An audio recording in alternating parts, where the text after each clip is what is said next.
continue the demo, I've opened a SolidWorks model of a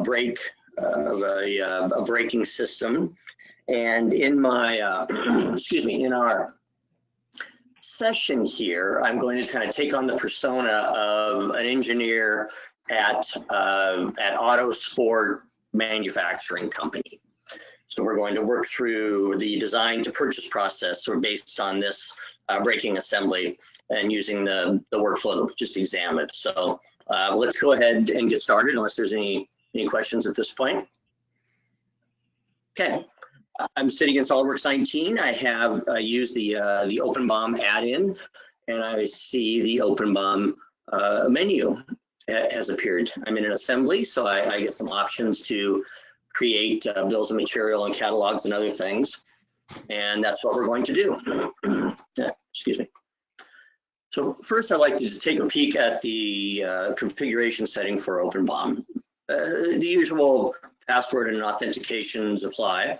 There are a few other interesting aspects here. One is the ability for us to build and maintain templates that drive the creation of catalogs and bills of material. You can see that in this set, I've tried to limit the number of properties that are included in this design. In some, of course, I'm sure you're familiar, these can be quite large, and those that apply to bills of material sometimes are specific, so we can edit those there. Also, something that I want to point out briefly here, and we're going to visit again, is OpenBOM has the ability to take my CAD designs and move them to the cloud.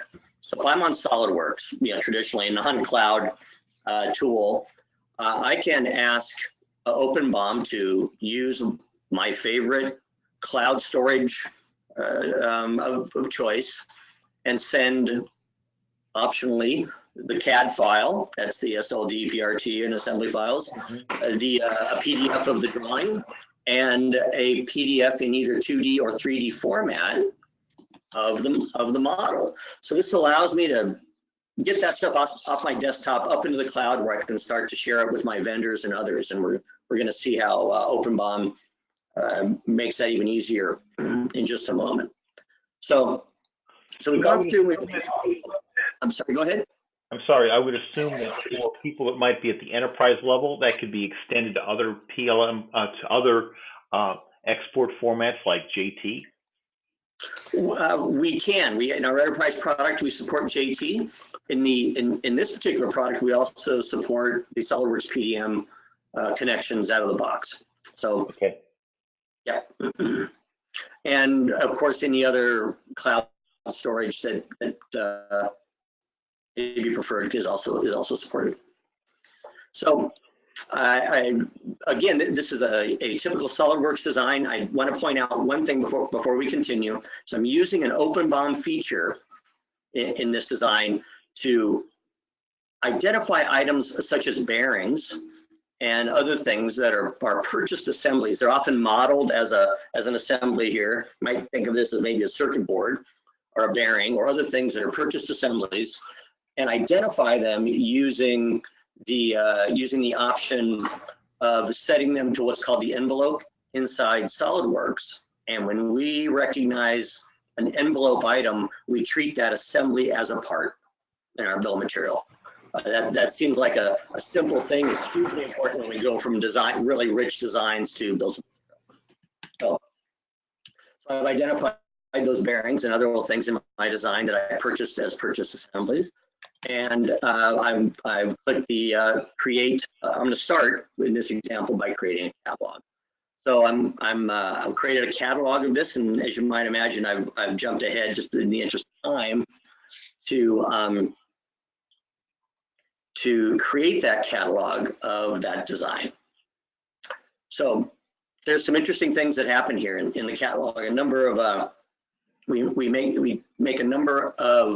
we identify a number of different things that are important to the catalog. Keep in mind, going back to our picture that we showed, the catalog can be used by multiple bills of material and tends to hold information about the part like cost or other sort of business related information that you want to have in one place. So think of this as kind of a central reference from the bills of material This is a perfect place to identify costs for parts, other information about weight. You can see that I also include in here links to all those cloud storage options that we just ran. So for example, if I want to see the 2D view of the model, maybe my vendor later on may find this important. This is coming right off my Dropbox. This is a link right to my Dropbox area. If I've shared this or in my box.com or anywhere else, I share that with my vendor will be able to follow these links right in the bill of material, which this will be referenced in a moment, and get to that data right out of the cloud. So this helps that engineer, especially in the SolidWorks engineer or a thick client CAD, get that data out to the vendor. Also, in this example, I've identified a few manufacturing types, which we're going to come back to as well, to help me understand what vendors these particular parts and components might go out. So, and finally, I want to point out two things about cost. Number one is cost does not belong in the model.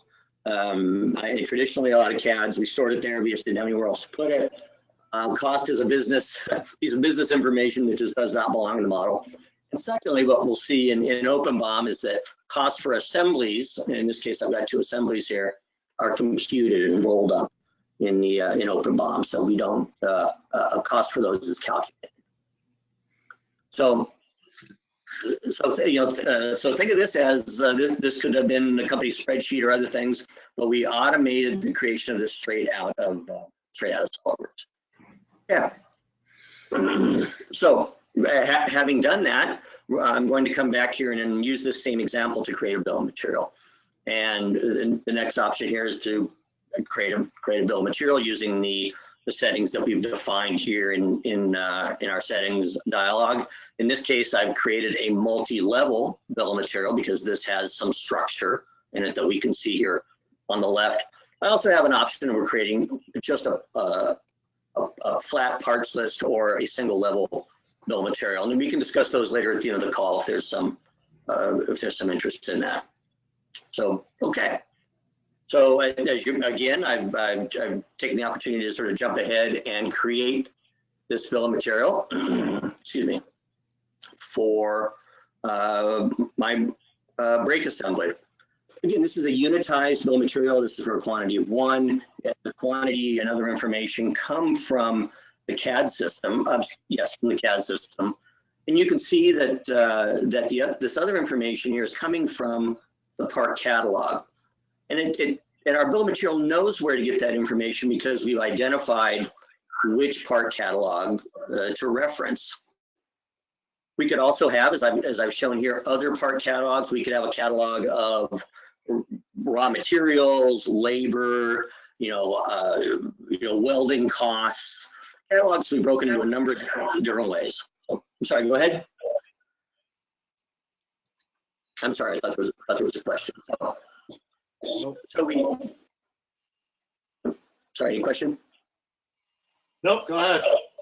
Okay, good. So we're looking at the bill of material. I'm looking at it right now on a single level.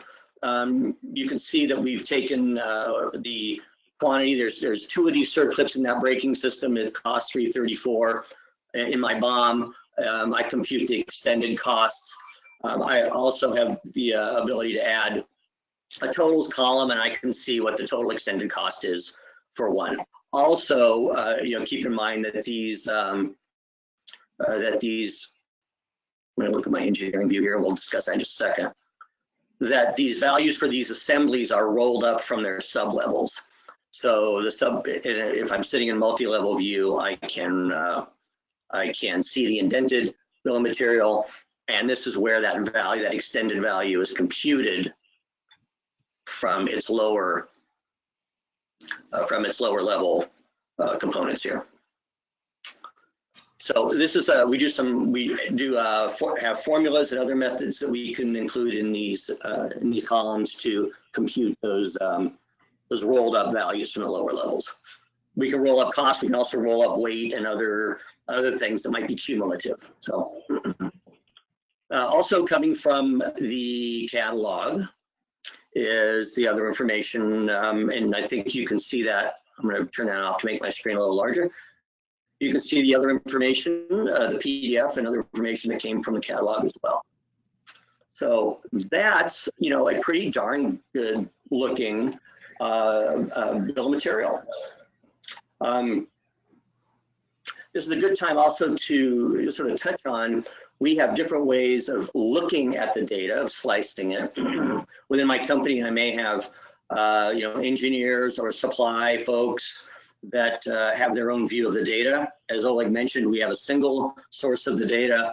Supply people tend to be more interested in cost and extended cost and quantity on hand and things like that. And this is the SLM view. You know, manufacturing, the manufacturing group, maybe within my manufacturing site, I don't want to expose costs to those manufacturing folks, but I do want them to have access to those PDFs of how the thing is assembled and what the quantity is on hand and things like that.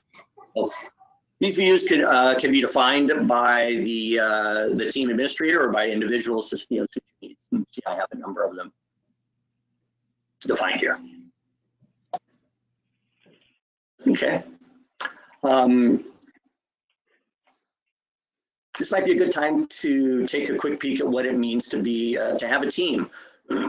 Oleg described that we have a, if I'm a team administrator, I have access to my team dashboard.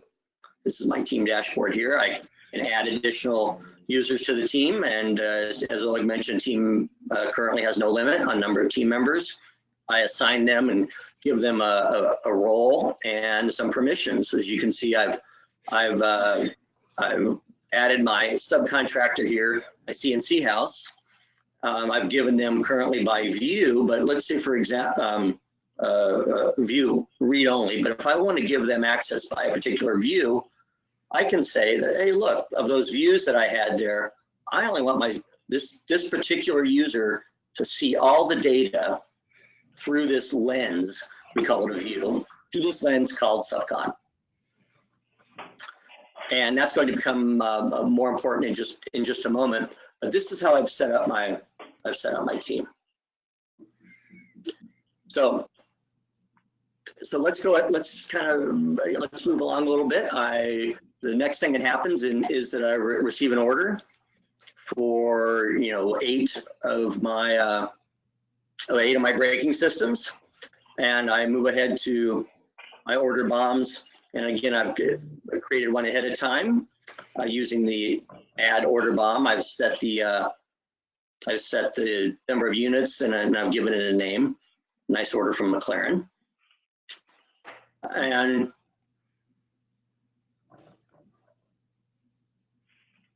this is what my order bomb looks like. I'm going to go ahead and view this through my order bomb view. So the bomb was scaled by 8 units. OpenBOM took a look at the quantity I had on hand, which if we return to the catalog, we can see the quantity on hand is defined right here. And this, of course, will change as you sell and buy products. So OpenBOM has computed, said, hey, look, in order to create 8 of these, I need to order 72 more of these frames. And likewise with all these other items. And I see that for 8 of these, I've got a shortage in just about every item in this list. So I've taken the time, it's at the order bomb where I assign the vendors. And let me go ahead and remove that one here and demonstrate how that works. We set a vendor list, very similar to how we assign catalogs to bombs. We set a vendor list, and that vendor list contains a list of vendors. I can have multiple vendor lists. I can have multiple vendors. Just going to go ahead and assign that one to Goodyear. We can take a quick peek at what a vendor list looks like. And I know we're running out of time, so I want to be conscious of that. But this is my, I'm an old school guy. I always worked off an AVL, an approved vendor list. A very simple table-driven form. I like to include a the logo for my particular vendors, so it helps my downstream folks kind of recognize what I'm looking for. So I've assigned each one of my each one of the items in my OrderBOM a vendor. Keep in mind that maybe I'm building this in California. I want to use a vendor list of local vendors there. Maybe I'm building it in China. I simply assign a different vendor list, assign those vendors here, and everything else will be the same when the purchase orders are created. Let's go ahead and generate some purchase orders. So it's just that easy. We click generate purchase orders, and we will see, let me get back to my dashboard, excuse me. We will see the purchase orders for each one of those have been created. And those quantities and items in there are based on that OrderBOM. So let's take a look at what I've assigned to Spacely Sprockets. Okay, Spacely Sprockets is my CNC vendor. So we can see that items that I've identified as a particular manufacturing process as CNC are coming from my vendor Spacely Sprockets. At this point, I can take this data, move it out to my ERP system, maybe through OpenBOM REST API, maybe send it to QuickBooks using the QuickBooks add-in. In this particular case, again, I'm a little more old school. I'm just simply going to output this to a PDF using our export option. And let's just take a look at what the Spacely Pros. Okay, let's see here. Let's open that in Chrome. Here's what my purchase order to Spacely Sprocket looks like. OpenBOM brands my exports with my logo for my company. It has the name of the vendor that this is to, some PO information, and of course all the information that I've identified as being important to that vendor. In this particular case, this is a CNC shop, so I want him or her to have access to those files. So the CNC guy at Spacely Sprockets gets this order. He comes back, he signs back in to OpenBOM using his account, and what he sees is a view, and I'm gonna close with this. Here's what my company Autosport built for a bill of material, and I've assigned that CNC vendor to my team. That person signs into the team, and based on those roles that we saw in the team administrator, he or she sees only this view of the data. They see just those things that are identified as being CNC, only those things that are identified as with them as the vendor. They can grab the information that they need here. Perhaps they want the original file from the original part file to do their CNC programming from. It's available to them right there to download. So that takes us through, just to kind of to recap, that takes us through from a design in SolidWorks using the SolidWorks add-in. That takes us from here, some underlying technology added into SolidWorks, and that takes us through the creation of a catalog directly from SolidWorks with adding a lot of value about moving all that SolidWorks information to the cloud, something that's very hard to do otherwise. It takes us along to building a bill of material with the proper quantities and other metadata coming from CAD, and with the cost coming from the catalog, other information. We get an order for 8 units from McLaren. We build an OrderBOM. OpenBOM does a quick assessment to find out what our quantity on hand is, tells us what our quantity gap is. We assign some vendors using our vendor lists. Again, we could have multiple vendor lists. And then finally, we send out a purchase order to those vendors and get the parts made. And then we control their access on the back end when they come back in to see that that particular bill of material